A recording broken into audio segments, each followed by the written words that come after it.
నమస్తే. ఇన్నాళ్ళు నన్ను సపోర్ట్ చేస్తూ, ఎంకరేజ్ చేస్తూ మీ ప్రేమని నాకు అందిస్తున్న ప్రతి ఒక్కరికి కృతజ్ఞతలు. అలాగే ఈ వీడియో కూడా ఖచ్చితంగా మీకు ఉపయోగపడుతుంది. లైక్, షేర్ అండ్ సబ్స్క్రైబ్ చేసి మీ సపోర్ట్‌ని నాకు అందించండి. అలాగే ఈ వీడియో పట్ల మీకున్న అభిప్రాయాన్ని కామెంట్ సెక్షన్‌లో కామెంట్ చేసి తెలియజేయండి. ఇప్పుడు వీడియోని చూద్దాం. నమస్తే, వెల్కమ్ టు అవర్ ఛానల్. నేను పద్మిని. ప్రస్తుతంతో పాటు ప్రముఖ ఆధ్యాత్మికవేత్త, ప్రముఖ న్యూమరాలజిస్ట్ లక్ష్మీ నరసింహస్వామి ఉపాసకురాలు శ్రీమతి స్రవంతి గారు మనతో పాటు ఉన్నారు. మాట్లాడదాం. నమస్తే అక్క. నమస్తే పద్మిని. అక్క, వైశాఖ మాసంలో ఖచ్చితంగా వైశాఖ పౌర్ణమ గురించి ప్రత్యేకంగా ఖచ్చితంగా మాట్లాడుకోవాలి. అలాగే వైశాఖ మాసం స్టార్టింగే అక్షయ తృతీయ వస్తుంది. అమావాస్య తర్వాత తదియ అక్షయ తృతీయ.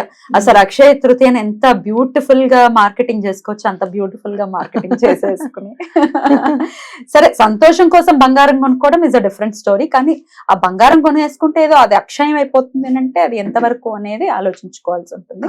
అసలు ఏంటి అక్షయ తృతీయకు ఉన్నటువంటి వైశిష్ట్యం? అసలు అక్షయ తృతీయాని మనం మాట్లాడుకుంటే గనక ఖచ్చితంగా మనం మాట్లాడుకోవాల్సింది అక్కడ సింహాచలంలో స్వామికి చందనోత్సవం చాలా వైభవోపేతంగా జరుగుతుంది. సో ఆ ఘట్టం గురించే వెళ్ళలేని వాళ్ళు అట్లీస్ట్ తలుచుకున్న పుణ్యమే కదా. లక్ష్మీ నరసింహస్వామి ఉపాసనలోనే ఉన్నారు మీరు. చెప్పండి అక్క ఆ రోజు వైశిష్ట్యాన్ని. ఆ రోజు నిజంగా చెప్పాలి అని అంటే ప్రహ్లాదుడు అడిగాట స్వామిని, నేను వరాహ రూపం చూడలేదు స్వామినిది, ఒకసారి చూడాలని ఉంది అని అంటే స్వామి వరాహ రూపము అలాగే లక్ష్మీ నారసింహ రూపం ఉంది కదా, రెండు కలిపి చూయించారట ప్రహ్లాదుడికి. అయితే ఆ ఒక్క రోజే మనకి నిజ రూప దర్శనం ఎందుకు ఉంటుంది చెప్పు, అక్షయ తృతీయ నాడు. అంటే ఆ రోజు స్వామిని చూస్తే ఇంకా అక్షయం అనమాట, సంవత్సరం అంతా చూసినంత ఫలితం ఆ ఒక్క రోజు చూస్తే. స్వామికి చల్లదనం కావాలి కాబట్టి నిజంగా శివకేశవులకి ఎటువంటి భేదము లేదు అనడానికి ఇది స్వామి తనంతట తాను చేయించుకునేదిగా మనం చూడొచ్చు. ఆ లింగాకారంలోనే స్వామిని మళ్ళీ చందనమంతా పూస్తారు. మామూలుగా పూయాలంటే ఇట్లా రౌండ్ గానే ఎట్లనో పూయచ్చు, కానీ లింగాకారంలోనే పూస్తారు చూడు.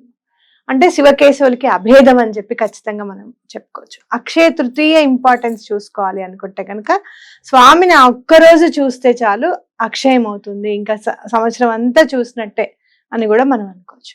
కాబట్టి ఈ తిథికి ఉన్న ఇదేంటి అంటే ఆ రోజు మనం ఏమన్నా చేసుకుంటే గనక అక్షయం అవుతుంది, వేస్ట్ అవ్వదు అనేది అనమాట. అంటే ఎప్పటికప్పుడు మనం బంగారం కొనుక్కోవాలా కొనుక్కోకూడదా అనే దాని మీద చాలా ఉంటే గనక, మన దగ్గర డబ్బులు ఉన్నాయి, దాచుకునేంత డబ్బు ఉంది అన్నప్పుడు 1 గ్రామ్ బంగారం కొనుక్కొని అది పూజ రూమ్ లో పెట్టుకొని పూజ చేసుకోవడంలో తప్పేమీ లేదు. అయితే అది కొనడానికి మనం అప్పు చేస్తున్నామా, క్రెడిట్ కార్డ్ వాడుతున్నామా, ఎవరి దగ్గరన్నా చేబదులు తీసుకొస్తున్నామా, లేకపోతే ఇంట్లో మగవారిని ఇబ్బంది పెట్టి ఏమన్నా చేస్తున్నామా అనేది కూడా మనం ఒక్కసారి అనలైజ్ చేసుకోవాలి. ఎందుకు ఏది చేసినా అక్షయమే కదా. ఆ రోజు నువ్వు క్రెడిట్ కార్డ్ మీద అప్పు తెస్తే అది అక్షయం అవుతుంది, చేబదులు అక్షయం అవుతుంది, ఇంట్లో బాధ పెట్టి తీసుకొని వస్తే అక్షయం అవుతుంది. దీని బదులు నేనేం చేస్తాను అని అంటే ప్రతి నెల ఒక 1000 రూపాయలు 2000 పక్కకు పెట్టుకుంటాను. పక్కకు పెట్టేసుకొని దాంతో నేను ఏమైనా కొనుక్కోవాలి అనుకుంటే గనక చిన్న లక్ష్మీ రూపాయినా కానీ తెచ్చుకుంటాను. సర్వసాధారణంగా అయితే మాత్రం ఏమన్నా కొనుక్కుందామా అని గనక ఒకసారి నేను అడిగితే నెక్స్ట్ ఇయర్ చూద్దాం లేదా అన్న ఇప్పుడు ఉండని, ఎందుకంటే ఒక్కొక్కసారి ఫీజులు కట్టాల్సి వస్తుంది పద్మిని, దానికోసం ఆపుకోవాలి. మన దగ్గర ఉన్నాయి అని చెప్తాం ఆశగా, సంవత్సరం నుంచి దాచుకుంటాం, ఉండని ఫీజు కట్టాల్సింది కదా ఆలోచించి అలాంటిది ఏమన్నా ఉంటే కూడా అక్కడ కూడా ఆగిపోతాను నేను. అంటే వద్దు అన్న పని చేయకూడదు. ఒకసారి చేసాము అంటే అది కూడా అక్షయం అవుతుంది, అది వద్దన్న పని చేస్తూనే ఉంటాం. అది ఆలోచించుకోవాలన్నమాట. చేసే పని జాగ్రత్త వహించాలి. అయితే నేనేం చేస్తాను ఇది తెలిసిన తర్వాత నేనేం చేశాను అంటే బంగారం కొనుక్కోవాలి అనుకున్నప్పుడు మాత్రం కొన్ని సమస్యలుండి కొన్నాళ్ళు కొన్నే లేదనుకో, తర్వాత నాకు ఒక్కొక్కటి అర్థం చేసుకుంటున్నప్పుడు నాకు అర్థమైంది ఏంటంటే ఎప్పుడూ లేదు అప్పు చేసి కొనాలని, అది అసలు ఎప్పుడు కూడా చేయలేదు నేను, లేదు. అయితే నేనేం చేశాను అని అంటే గుళ్ళో అన్నదానానికి కట్టడం, బాబా గారి గుళ్ళో అన్నదానానికి కట్టడం నాకు తెలియకుండానే చేశాను. కానీ ఈ రోజు నా అక్షయ తృతీయ గురించి చదువుతూ ఉంటే నాకు ఆశ్చర్యం అనిపించింది. ఏంటి అని అంటే ఆ రోజు అన్నదానం చేస్తే చాలా మంచిది. ఎందుకు అనంటే ఒకనొక దాంట్లో ఏం రాశారు అనంటే, ఈ రోజే అన్నపూర్ణాదేవి దగ్గరికి శివుడు కూడా వచ్చి అన్నం అన్నం పెట్టమని అడిగారట ఆయన. కాబట్టి అన్నపూర్ణాదేవి ఆయనకి వడ్డించారట అక్షయ తృతీయ నాడు.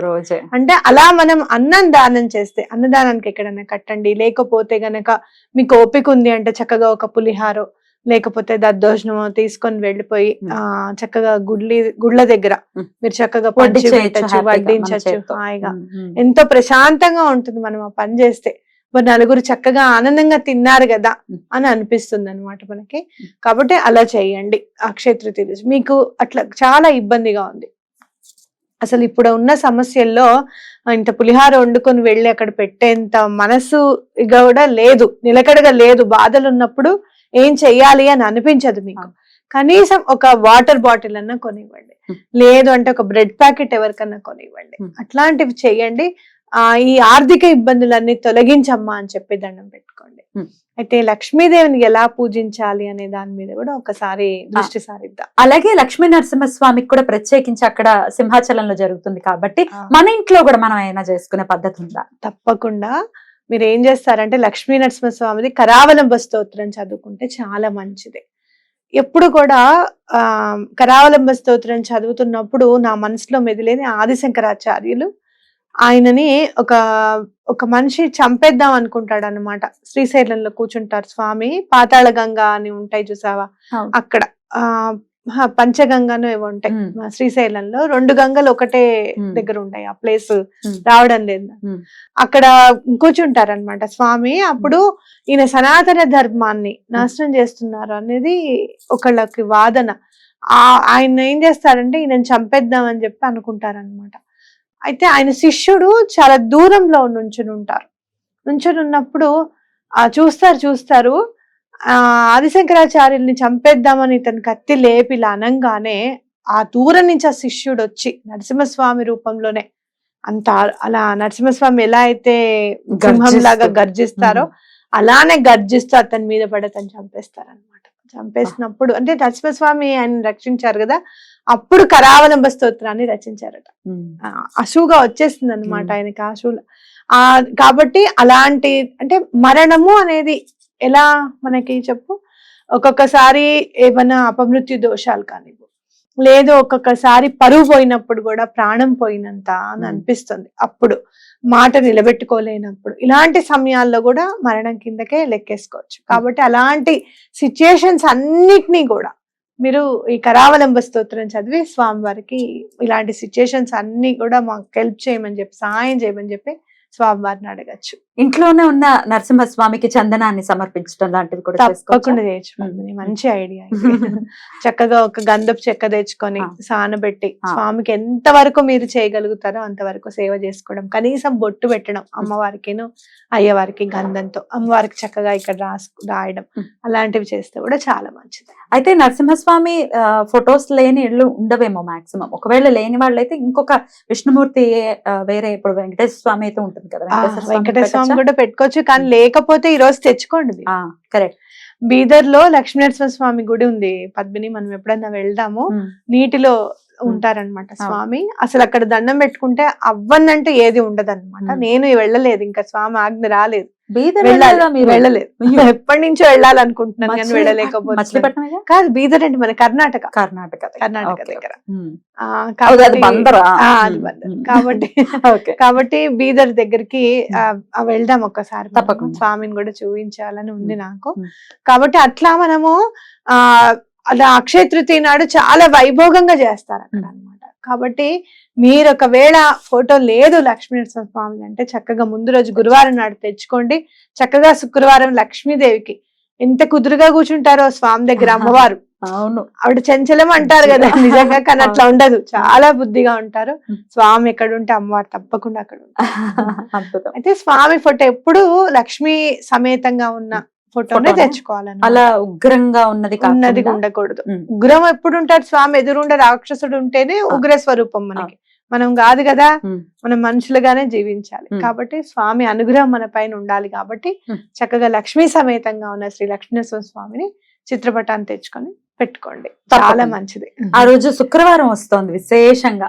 అందుకని చెప్తున్నా, ఆ. మీరు ఎలా పూజించాలి అంటే కనుక ఉమ్. బిల్వ దళాలు తీసుకొని రండి. అక్కడ మనకి చూడు అభేదం లేదు శివకేశవులకి అని మనం ఇందాక చెప్పుకున్నాం కదా.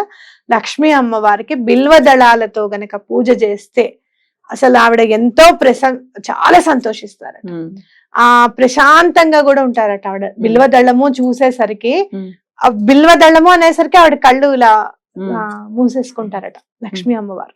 అంటే ఆవిడకి అంత ఇష్టం అన్నమాట బిల్వదళం అంటే. కాబట్టి తప్పకుండా బిల్వదళాలు ఒక 11 బిల్వదళాలన్నా తీసుకొని వచ్చి అమ్మవారికి పూజ చేసుకోవడం అనేది చాలా మంచిది. బ్యూటిఫుల్. ఎలాగో తమలపాకుల హారతి అయితే అందరూ ఇచ్చుకుంటున్నారు, ఎవరు క్రమం తప్పకుండా చక్కగా ఇస్తున్నారు. కాబట్టి ఆ రోజు మరీ ప్రత్యేకంగా బిల్వదళాలని కూడా అర్చన చేయడానికి మీరు చక్కగా పెట్టుకోండి. అమ్మవారికి నాకు చాలా ఆనందం అనిపించింది. అష్టదీపాలు 8 దీపాలు పెట్టి కూడా చాలా మంది చాలా లబ్ధి పొందారు అని చెప్పి చెప్పడం జరిగింది. కాబట్టి ఈ శుక్రవారం చక్కగా అక్షయ తృతీయ నాడు కూడా చక్కగా 8 దీపాలు అమ్మవారికి పెట్టండి. 8 అంటే సపరేట్ కుందుల్లో వేసి సెపరేట్ ప్రమిదలు ఉంటాయి కదా మనకి. ప్రమిదల్లో పెడితే కూడా అమ్మవారికి చాలా ఇష్టం. అవునా? మట్టి ప్రమిదలు అంటే చాలా ఇష్టం అమ్మవారికి. అందుకే ప్రమిద కింద ప్రమిద ఉండాలి కంపల్సరీ. లేని పక్షంలో అన్ని లేవనుకోండి తమలపాకన్నా వేయండి. చక్కగా 8 దీపాలు పెట్టండి. ఎవరైతే నిజంగా ఏదన్నా కొనుక్కోవాలని బలమైన కోరిక మీకు ఉంటే గనక ఆ లక్ష్మీదేవిది చక్కగా బంగారపు విగ్రహం తీసుకొచ్చుకోండి. బంగారపు విగ్రహం ఉంటుంది ఉంటుంది చాలా. అసలు అంటే మీరు పెట్టుకోగలరు అంటే గనక, అంటే ఒక 10 గ్రామ్స్ ఉంటుంది మీకు, ఒక 78,000 వచ్చేస్తుంది. చిన్నగా ఉంటుంది నిజంగా. అంటే మేము బాగా కొనుక్కోగలగము, మాకు అంత ఇచ్చింది అమ్మవారు అని అనుకుంటే గనక బంగారం విగ్రహం తెచ్చుకుంటే చాలా మంచిది. లేదు మనకు అట్లాంటిది లేదు కదా, అప్పుడు ఏం చెయ్యాలి? వెండిది తెచ్చుకోవాలి. వెండిదైనా కానీ తెచ్చుకొని పెట్టుకోండి. మీరు చూడండి, వెండి విగ్రహం తీసుకొచ్చుకొని పెట్టుకోండి. ఒక 4-5 years లో మీరు బంగారం విగ్రహం కొనేంత మీకు రాకపోతే, అదేంటమ్మా మీరు ఆ రోజు అప్పుడు చెప్పారు కదా, మాకు ఇలాంటిది రాలేను, మళ్ళీ నన్ను అడగండి. అంత కన్ఫర్మ్ గా చెప్తున్నా నేను. బ్యూటిఫుల్. అసలు ఊహ చాలా బాగుంది అక్క.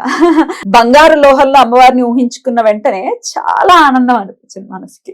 అట్లాంటి కృప ప్రతి ఒక్కరికి కలగాలి. వస్తుంది, ఎందుకు రాదు? మీరు వెండిది కొనుక్కోండి, లేదు వెండి కాయిన్ కొనుక్కోండి. వెండి కాయిన్ ఉంటుంది కదా, లక్ష్మీ అమ్మవారిది ఉంది, అది తీసుకొచ్చుకోండి.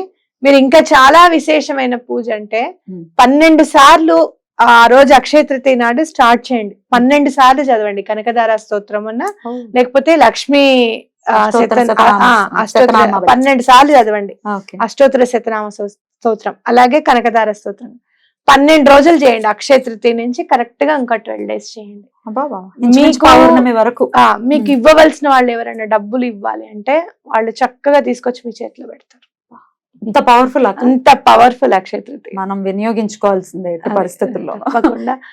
ఆర్థికంగా ఎవరెవరైతే ఇబ్బంది పడుతున్నారో అమ్మ కాళ్ళు పట్టేసుకోండి. ఇంకా అమ్మా నువ్వు లేనిదే జగత్తే లేదని అంటున్నారు కదా, మా జగత్ అంతా ఏది? మన జగత్ ఏది? మన కుటుంబం, అవునా కాదా? మరి మా జగత్తే చిన్ని కుటుంబం. మేమందరం సంతోషంగా ఉంటే ఆధ్యాత్మికంగా ఇంకో 2 అడుగులు వేయడానికి మాకు అవకాశం ఉంటుంది. అలాంటి అవకాశాన్ని మాకు ప్రసాదించు తల్లి అని మనస్ఫూర్తిగా దండం పెట్టుకుందాం. అద్భుతం.